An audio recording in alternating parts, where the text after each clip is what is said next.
They thought I'd fall apart. That I'd hide forever, whisper apologies for something I didn't break. He left me in white silk, mascara running, a room full of silence that wasn't mine to carry. And still, people asked what I did wrong. They said, maybe she was too much. Maybe she scared him away. But they didn't know what was coming. Not for me. Not for him. I didn't disappear. I rebuilt in the dark. And when the cameras turned on, when the country leaned in to watch, they finally saw me, not as the girl who got left behind, but as the woman who stood alone and glowed. I'm Emily Carson, 29, from Charleston, South Carolina. And this is what really happened. There's a version of me people loved before they ever met me. The version they stitched together from photo albums, Instagram filters, honor rolls, and the way my laugh filled a room. She's going to marry someone amazing. She'll be a doctor, maybe, like her father. She always does everything right. I heard it at church potlucks, in holiday family gatherings, from teachers, neighbors, friends of friends. And for the longest time, I believed them. I didn't grow up chasing fame or fairy tales. I grew up with structure, with rules, with goals laminated and taped on my bedroom mirror. I was the girl with a 5-year plan. I drank herbal tea in high school. I didn't skip class. I skipped rebellion altogether. By the time I was 24, I had a job in pediatric care, a rented loft in downtown Charleston, and a boyfriend who made Sunday mornings feel like movie scenes. His name was Derek Monroe. He was a dental resident, clean-cut, Southern charm, the kind of guy who kissed your hand when you wore a dress and brought extra napkins when you wore mascara. We met at a hospital fundraiser. I was there volunteering. He was there seated at a table with his colleagues, flashing the kind of smile that makes the whole room feel brighter. He asked if he could walk me to my car. I laughed and said, "It's Charleston. It's safe." He replied, "Still, let me pretend to be a gentleman." 6 months later, we were inseparable. He knew how to say all the right things to my family. He even called my mom Mrs. Carson long after she begged him to just say Marcia. By 26, I had a ring. A rose gold oval diamond he slipped onto my finger during a trip to Asheville. It wasn't grand. It wasn't even filmed. But it felt perfect. The wedding planning started immediately. Pinterest boards, venue tours, color palettes. My grandmother's lace veil carefully boxed in tissue. I wasn't just becoming a bride. I was becoming what everyone said I would be. Whole. Secure. Beautiful in a way that had nothing to do with mirrors. But even perfection can hum with warning signs. Derek became distant when we talked about money. He'd shrug at floral samples. He started staying late at work. Emergencies, he said. He missed the cake tasting. Forgot our premarital counseling session. Once, I found his phone open on the counter with a text that simply read, "We're doing this, one way or another." I asked him about it. He looked me dead in the eyes and said, that was for a patient's family. The mom was panicking. And I believed him. Because I wanted to. Because love, when it feels like a finish line, makes you sprint past the red flags. The week before the wedding, things got colder. He stopped sleeping over. Said he needed mental clarity. Said, I just want the big day to feel fresh. He still kissed me on the forehead. Still called me baby in front of my niece. Still sent flowers to my job. Peonies. My favorite. But something inside me, something ancient and small, was stirring. An ache. A flicker. The night before the rehearsal dinner, he called. His voice was quiet. Mechanical. He said, Emily, I can't do it. Silence. Then, I'm not ready for forever. Not with you. I think I love you, but I'm not in love with you. I didn't scream. I didn't cry. I just stared at the kitchen floor. The same floor where we once sat cross-legged eating pizza in wedding magazines. The same floor where he danced with me to no music. Is there someone else? I whispered. I don't think that matters, he said. The next day, I stood in front of a half-decorated venue. My mother was on the phone with the florist, canceling everything. My father paced like a lion who couldn't fix this with a checkbook. My bridesmaids came, one by one, to drop off their dresses. One of them, Carla, hugged me and said, "You're strong. You'll be okay."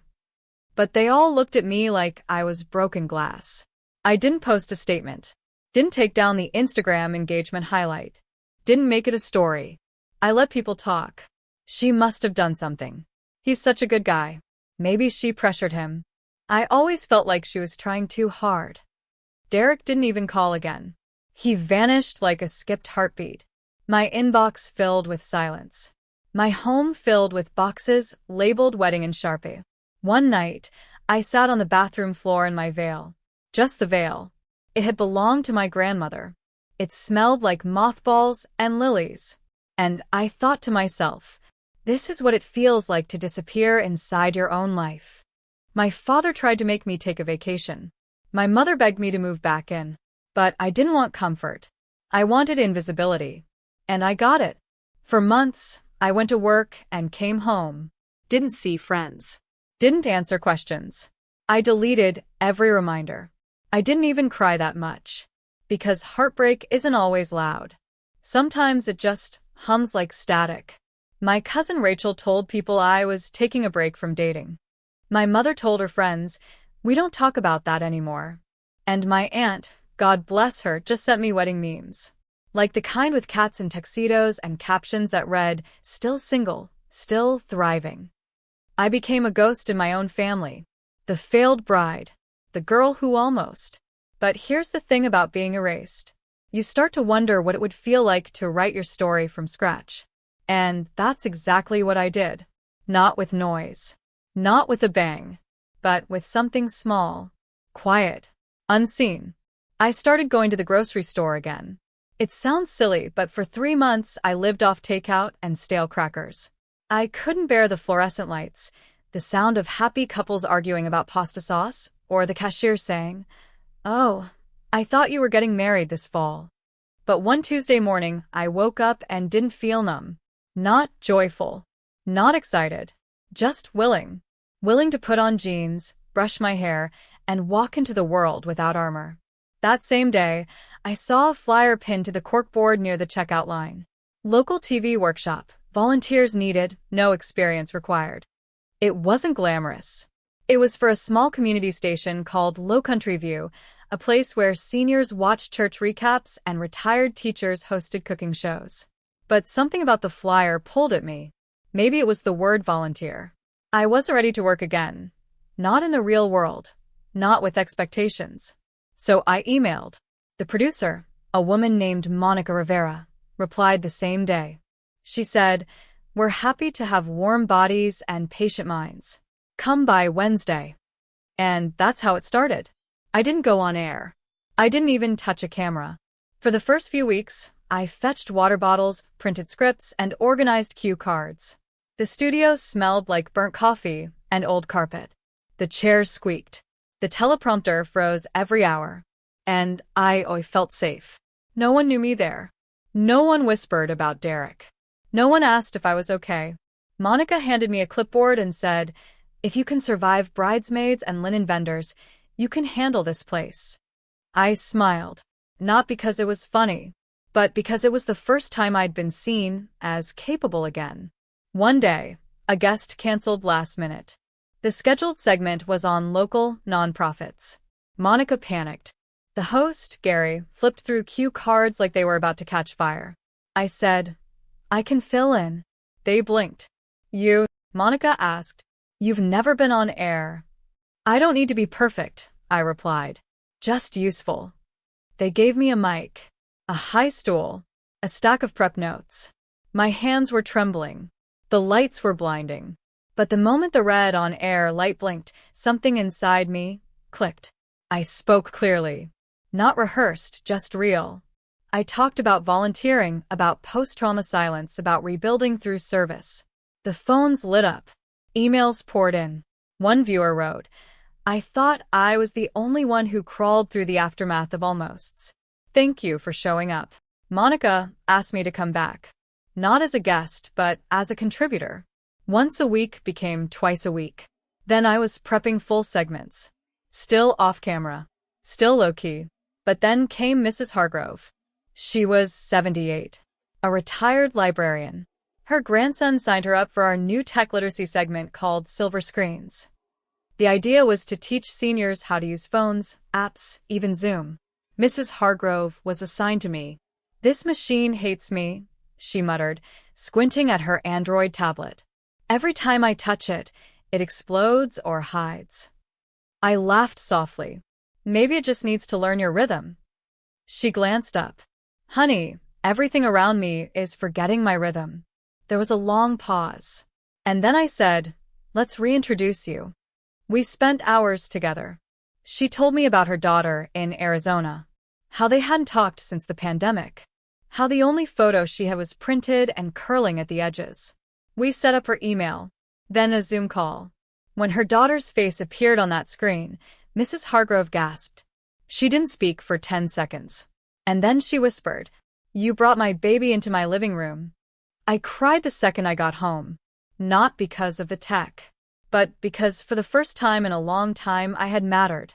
Not for being engaged, not for being pretty, not for being someone's future wife, but for simply helping someone connect to love.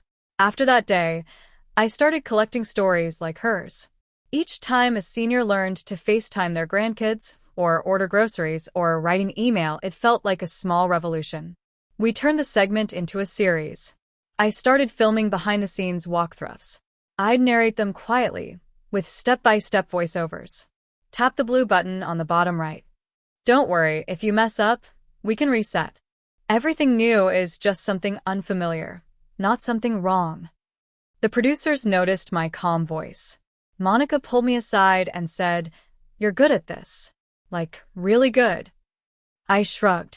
"I'm not trying to be famous. I'm just trying not to disappear." She nodded. Exactly. "That's why people listen to you." I still wasn't ready to be seen. Not fully. But slowly, my voice was being heard. The community station's YouTube channel started gaining views. Comments came in from daughters of elderly parents, from caregivers, from strangers who said, "You're the reason my grandma and I talk every Sunday now." It wasn't glamorous. There were no spotlights, no bouquets. But something had started. And it was mine. Things moved faster than I expected. It started with a voicemail, then another. Then an invitation from Palmetto Public Access, a regional network across the Carolinas that had picked up clips from our Silver Screens series. Monica called me into her office. She looked like she'd just read a lottery number twice. "Emily," she said, "they want a whole segment. Weekly. 30 minutes. You hosting. On air." I blinked. "Me? On air?" She nodded. "They said your voice has something. Like a fireplace in winter. Safe. Familiar." I laughed. "I've never even been fitted for TV makeup." She smirked. "Then it's time." It all happened in a slow, soft whirlwind. We expanded Silver Screens into a full show called Connected at Any Age. Each episode was part tech help, part storytelling. We'd visit senior centers, help folks set up devices, show them how to video call grandkids, track health records, even identify scam calls. But more than that, we talked. We listened. They told us stories about falling in love before email existed, about losing children in wars, about letters written by hand. Every episode was a thread stitching memory to modernity. Within 6 months, the show had over 30,000 regular viewers. We were onboarding over 1,200 seniors per month into our tech learning groups. Our YouTube replays passed 250,000 views. We got picked up by Access Now, the National Public Media Initiative for Digital Inclusion. We partnered with MedConnect to help elderly patients access telehealth tutorials. And I had my own segment now, Everyday Navigators with Emily Carson. I still didn't call myself a host. It felt too fancy. Too final. But people started recognizing me at the farmer's market. An elderly man named Howard stopped me and said, "You're the one who helped my wife find her recipes again. She bakes now. At 83. You gave her back her joy." And yet, at home, nothing changed. My family didn't say much. When I sent them clips from the show, I'd get a thumbs-up emoji. Sometimes a heart from Rachel. At Thanksgiving, my Aunt Loretta said, "Oh, I saw you on something. Teaching old folks to click buttons? Real noble work. I smiled. My mother stirred the cranberry sauce and said, Emily's always been the free spirit. Never liked the traditional path. Traditional, like being left at the altar was somehow my rebellion. I didn't argue. I just passed the potatoes. My brother David asked if I ever thought about going back to pediatrics. You studied for it, he said. Seems a waste. I swallowed my sigh. They didn't understand. They thought I was playing dress-up on local TV.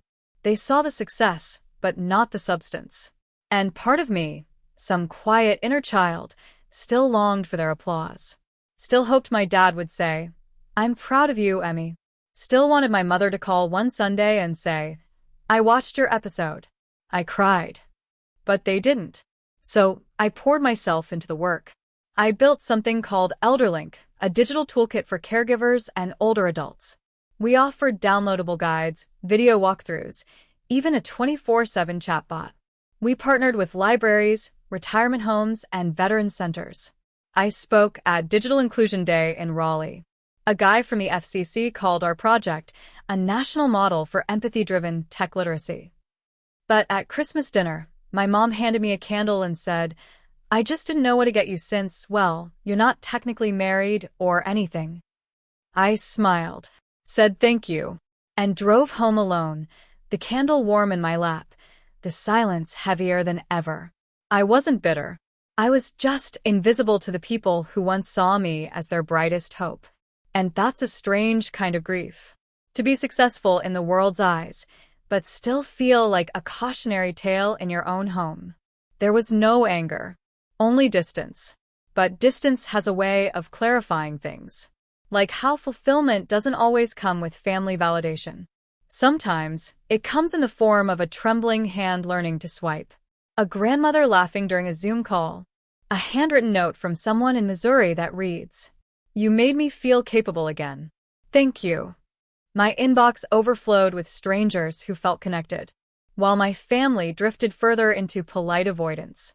And yet I kept going, not to prove them wrong, but to prove myself right. Because finally, I was doing something that made me forget what I'd lost, and remember what I was still capable of building. Even in the silence, even without applause. Life has a strange way of giving back when you least expect it. Not out of fairness, not always with glitter and fanfare, but with quiet moments that rearrange your entire reality. It happened on a Wednesday. I was late for my shift at Sweet Magnolias, the cafe I worked at part-time while I juggled auditions and temp gigs. The place had become my little island of comfort. Creaky wooden floors, the smell of vanilla, and Miss Patty's cinnamon rolls that sold out by noon. That day, I was trying to balance 3 latte orders in my hands when a woman walked in who looked out of place. Blonde hair twisted into a sleek bun, tortoiseshell sunglasses perched on her head, heels that definitely did not belong on these worn cafe tiles. She wasn't a regular, not even a curious tourist. She looked like someone on a mission. I slid the drinks onto a table, muttered a quick "be right with you," and made my way to the counter where she was standing, glancing at the chalkboard menu like it personally offended her. Welcome to Sweet Magnolias, I said, tying my apron tighter. Can I get you something warm or something cold? She looked at me. And I mean looked at me. Her eyes narrowed. She tilted her head slightly like she was trying to line me up with a mental file cabinet of people she couldn't quite place. You're Emily Carson, right? She asked. The way she said my name made the hair on my arms rise. Yes, I replied, cautious. She smiled. I knew it. I never forget a face. I laughed nervously. Do I know you? She extended her hand. Vanessa Rayburn. I'm a casting producer. I blinked. Sorry, a what? A casting producer. Reality television. Documentaries. I saw your clip. My what? She pulled her phone from her expensive leather bag, swiped quickly, and turned it around. There was me in that viral TikTok Jordan had posted. The one where I was singing at open mic night, barefoot, in a sunflower dress, belting a soul cover that had no business sounding as good as it did after a 9-hour shift and 2 broken nails. "Oh my God," I whispered. "You've got something," Vanessa said. "And I'm not just talking about talent. You've got presence. People root for you the moment they see you." I blinked again. "Have you ever done TV?" she asked. No. "Would you?" And just like that, a door cracked open I didn't even know existed. I told her I'd think about it, that I needed a day or two. She smiled and said she'd wait. She gave me her card and left without ordering anything. I stared at the embossed gold letters, Vanessa Rayburn, Talent and Development, Prism Channel. It didn't feel real. Until I showed the card to Harper that night. "You need to call her," Harper said, nearly spilling red wine on her pajamas. "Like right now." This is your sign, Em. I was terrified. I wasn't ready. But then again, I hadn't been ready the day I'd walked down the aisle alone. I hadn't been ready the day I sang in front of strangers. I hadn't been ready the day I saw my wedding photos edited into a meme. And yet, I'd survived all of it. I texted Vanessa the next morning. She replied instantly, "Let's get coffee today. I'll bring paperwork." That's how it started. The Prism Channel was launching a new docuseries called Rise, about everyday women who had overcome public humiliation and heartbreak and rebuilt stronger. They wanted real stories, raw footage, no makeup, no scripts. Vanessa wanted me to be one of the 5. At first, I was hesitant. Who wants to relive their worst day on national television? Who wants to explain to producers what it felt like to be abandoned at the altar? But Vanessa said something that stuck. "Emily, people need to see what healing actually looks like. Not just the pretty after shot, but the in-between. You could be that mirror for someone else." I signed the contract. Filming began in small doses. They followed me to work, to vocal lessons, To therapy. to the thrift store I volunteered at. They even got a shot of me rehearsing on the rooftop of Harper's apartment building, my voice catching in the wind. Some moments were beautiful. Some were brutally exposing. But slowly, I started to feel free. Because I wasn't hiding anymore.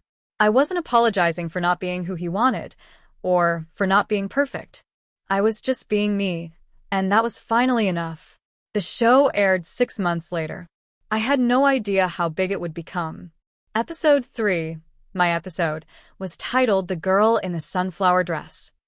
And the world fell in love with it. I got messages from strangers across the country. "You reminded me to keep going after my fiancé left. You're why I signed up for voice lessons again." Watching you cry and then laugh 5 minutes later felt like watching myself. It wasn't just sympathy I was getting, it was solidarity. I wasn't a meme anymore. I was a movement. News outlets picked up the story. I was invited to speak on morning shows. And then something wild happened. Netflix called. They wanted to license Rise internationally and were launching a follow-up special. They asked if I'd co-host. And suddenly, the girl who once couldn't afford a plane ticket out of Charleston was flying to Los Angeles first class. But perhaps the most unexpected moment came a few weeks later at a charity gala in New York City.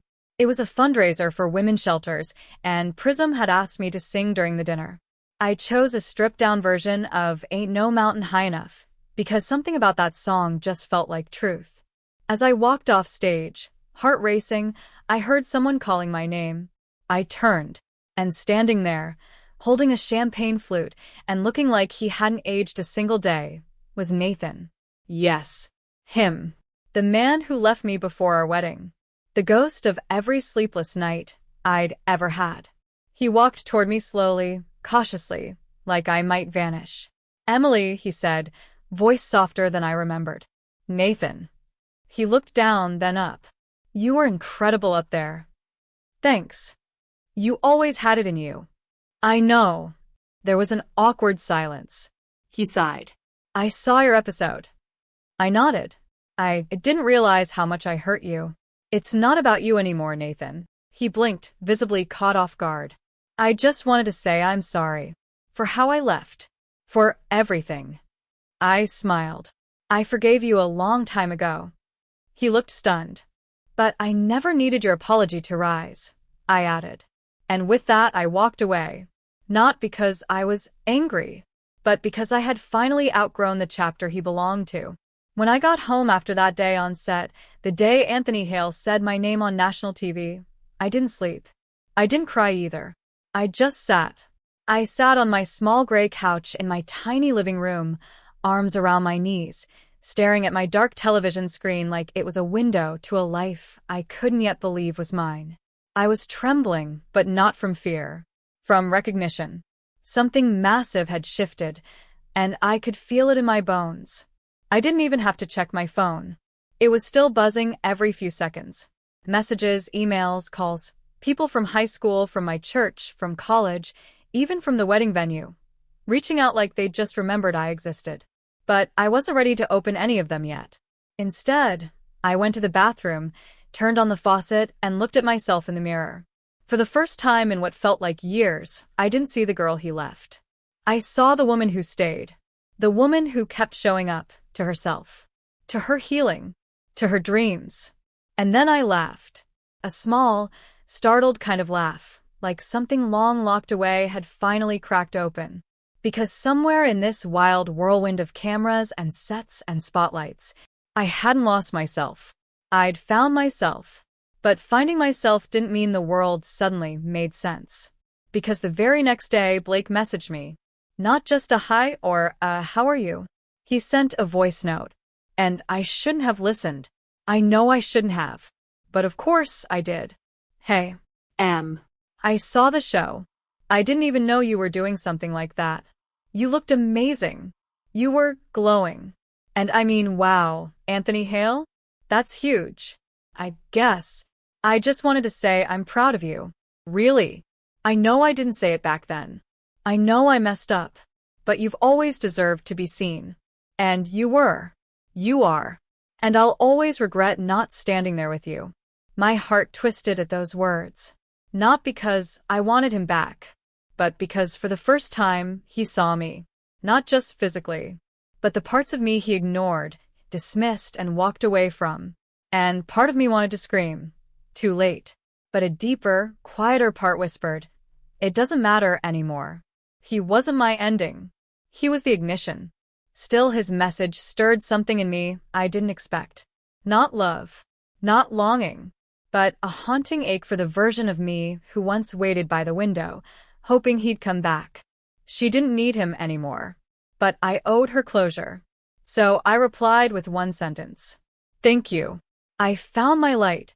I hope you find yours too. And then I blocked his number. Permanently. That same week, the producers from Good Morning Spotlight called me again. They said the segment with Anthony had gone viral. Over 17 million views in just 3 days. Comments flooded in from women all over the country, sharing their heartbreak, their silent survival stories, their quiet comebacks. And somehow, without meaning to, I had become a symbol. The woman left at the altar, who rose. They invited me back. Not as a guest this time, but as a recurring contributor. A series. My own voice. My own angle. Emily Carson, seen and unfiltered. And suddenly, the girl who couldn't even get a refund on her wedding deposit was sitting in a studio, talking about grief, identity, healing, and power to millions. But none of it felt real until I got a letter. Not an email. A letter. Handwritten. Sent to the studio. It was from Deborah Carson, my mother.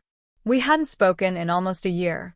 After Blake left me, she couldn't stop talking about how embarrassed she was, how this wouldn't have happened if you were more agreeable. It broke us.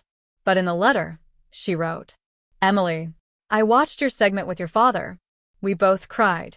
I was wrong to blame you. You were never the problem. I was just scared, and I let that fear speak for me. I see you now. I hope it's not too late to be part of your life. Love, Mom. I read it twice. And cried harder than I had since the day Blake disappeared. Forgiveness isn't easy, but sometimes it begins in silence. So I didn't rush to respond. I just let the letter sit on my table like a fragile bridge, waiting to be crossed. A week later, I called her. And we didn't say much at first. Just, hi. But that hi held the weight of 1,000 apologies and a lifetime of love trying to find its way home. In the months that followed, everything changed, but so did I. I moved into a new apartment. Not flashy, just clean, warm, and mine. I painted the walls soft blue, bought a lemon tree for the balcony, and put up photos of me laughing, not posing, not performing. Just being. My old college friend Sadie, the one who always believed in me, flew in from Oregon to celebrate. We had wine on the rooftop, barefoot, laughing until we couldn't breathe. She said, "You've always been this. You just forgot." And maybe she was right, because underneath the loss, the betrayal, the public spectacle, I was never ruined. I was rising. I started journaling again, too. Not just for the show. For myself. One night, I wrote, "It took being abandoned on the most sacred day of my life to remember that I never needed someone to choose me. I just needed to choose myself again and again until it stuck." That sentence stayed with me, like a tattoo on my soul. One afternoon, while walking through the city, someone stopped me. A girl, maybe 22, eyes wide, tears brimming. She whispered, "You're her. You're the reason I didn't go back to him." She hugged me. I didn't even ask her name. I didn't need to, because in her face, I saw all of us. All the women told we were too much, too loud, too intense, too emotional, too everything except loved. And for the first time in my life, I was okay being too much, because it meant I was enough for me. That's the aftermath people don't talk about, the soft, glowing kind. The one where healing doesn't come in fireworks, but in lavender candles, small victories, quiet mornings where the mirror doesn't hurt anymore. The fame, the following, the interviews, those were just ripples. The real revolution was inside. And it didn't happen in one day. It happened over 100 little ones. The day I stopped rereading old messages. The day I bought flowers just because I wanted to. The night I danced in my kitchen, alone, in pajamas, to music no one else could hear. That was the real aftermath. And I wouldn't trade it for any wedding, any man, any apology. Because I had finally become my own beginning.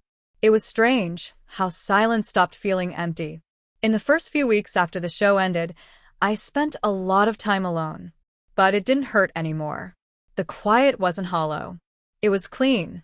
There was no begging for closure. No waiting for apologies. Just space. And for once, I wasn't rushing to fill it. I'd walk around the little cottage I was renting in the North Carolina mountains, make coffee in silence, wrap myself in a blanket, and sit on the back porch with the sound of the wind through the trees like a lullaby. The sky above was always dramatic, sun slicing through clouds, sometimes breaking into sudden rain, like it couldn't decide whether to cry or heal. Kind of like me. But something had changed. I'd stopped bracing for pain. I wasn't waiting for the next betrayal. Instead, I was beginning to trust myself. The ache I carried wasn't gone, but it wasn't screaming either. It had softened into a whisper, a memory that didn't control me. One morning, I pulled out my laptop and opened a blank document. I didn't know what I was writing. I just started typing. The words came like they'd been waiting, stories, reflections, letters I never sent, and thoughts I never had the courage to say out loud. I wrote about the night before the wedding, about the silence after the dress fitting, about the weird clarity that came after the worst heartbreak of my life. And somehow, I started writing myself back together. It became a ritual. Every morning, coffee, silence, writing. Eventually, I realized what I had wasn't just healing. It was a book. I told my manager, Caroline. I expected her to laugh it off. But she didn't. She leaned forward on the Zoom call, eyes wide, and said, "Emily, do you understand what this could mean to people?" I blinked. "You think it's worth publishing?" She smiled. "I think it's a lifeline." Around the same time, I started volunteering at a women's shelter on the weekends. At first, I didn't say much. I just helped in the kitchen, organized clothing drives, helped clean. But over time, the director, a beautiful soul named Angela, asked if I'd be willing to run a small journaling workshop. "Just help them put their stories on paper," she said. "You'd be surprised how healing that can be." So I did. The first day, I sat in a circle of women who had survived more than I could ever imagine, domestic violence, abandonment, homelessness. And yet there was laughter. There was resilience. There was power in their eyes. I shared my story gently. Not the cameras, not the public part. Just the girl who got left behind and rebuilt herself in silence. And they nodded. Some cried. One woman, Lisa, held my hand and whispered, "You make me feel like maybe I can be somebody again." That broke me, in the best way. Months passed. The book got picked up by a small but passionate publisher. It was titled Left Standing, a name that just felt true. It wasn't a revenge story. It wasn't about making anyone sorry. It was about surviving what you thought would break you, and becoming more than you ever imagined because of it. I started speaking at small events, libraries, college panels, women's circles. Everywhere I went, someone came up and said, "I saw your story. You helped me leave. You helped me start over. You helped me believe again." It humbled me deeply. I wasn't famous anymore. Not in the flashy camera lens kind of way. But I was visible to the people who mattered. And then something wild happened. One of the producers from Good Morning America reached out. They had a segment called Life After Viral and wanted to feature me. Not as the woman dumped before her wedding, but as the woman who turned that pain into purpose. I agreed. But I set one condition. I didn't want to talk about him. Not his name. Not the drama. I wanted to talk about healing, growth, and the beauty of rebuilding. They agreed. And when the episode aired, something amazing happened. I got a call from the TED Foundation. They were curating a local TEDx event in Charleston. Would I be willing to speak? I laughed. Then I cried. Then I said yes. My talk was called When Being Left Behind Sets You Free. It wasn't polished. My voice trembled. But it was real. I told the audience about the moment I stood in my wedding dress, alone in front of the mirror. How I whispered to myself, "If he won't choose you, you will." I told them about writing about the shelter, about what it means to rebuild on your own terms. And when I stepped off the stage, a teenage girl came running up to me and hugged me so tight I almost dropped my mic. "You're the reason I didn't go back to him," she whispered. "Thank you." That night, I walked barefoot on the beach with Caroline after the event.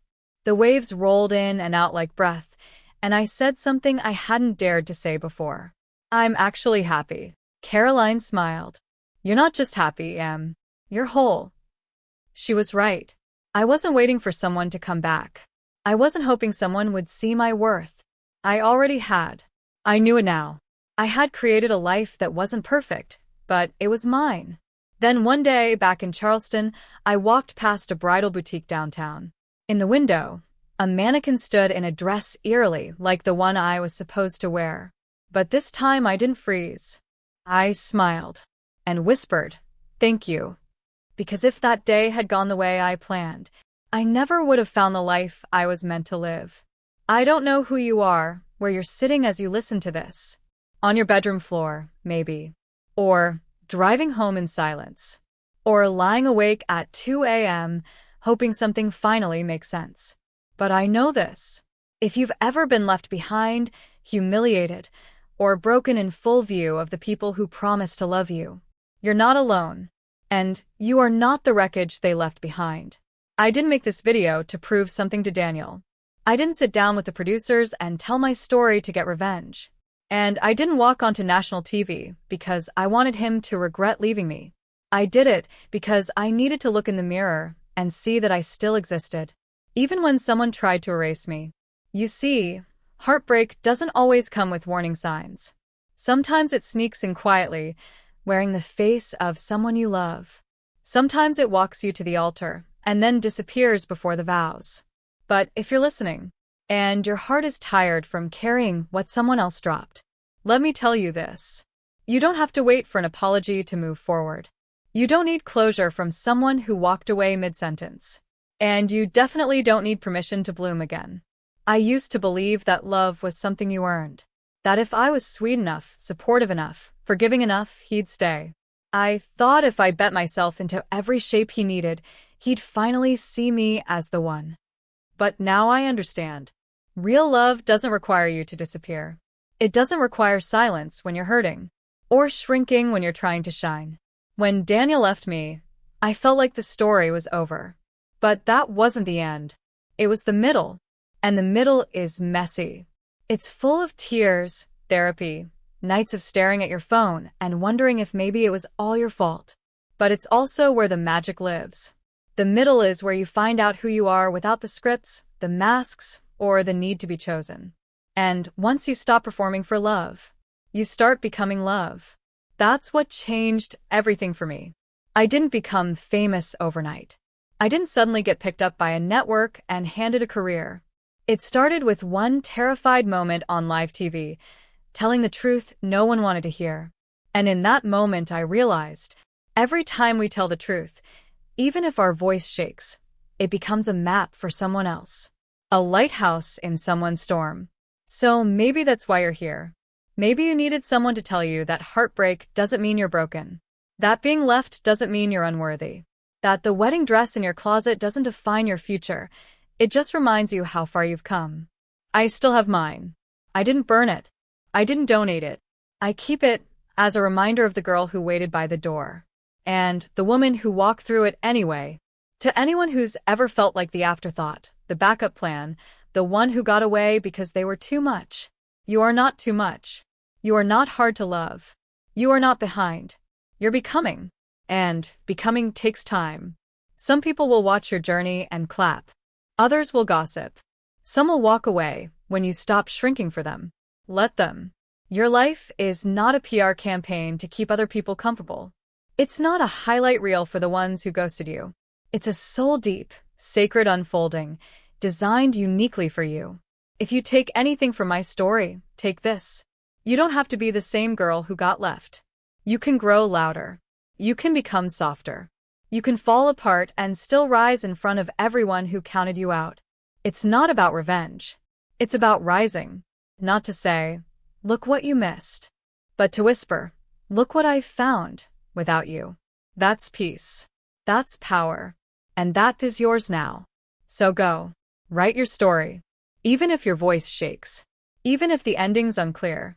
Because somewhere, someone is waiting for the version of you that's no longer afraid to take up space. And when they see her, they won't run. They'll stay.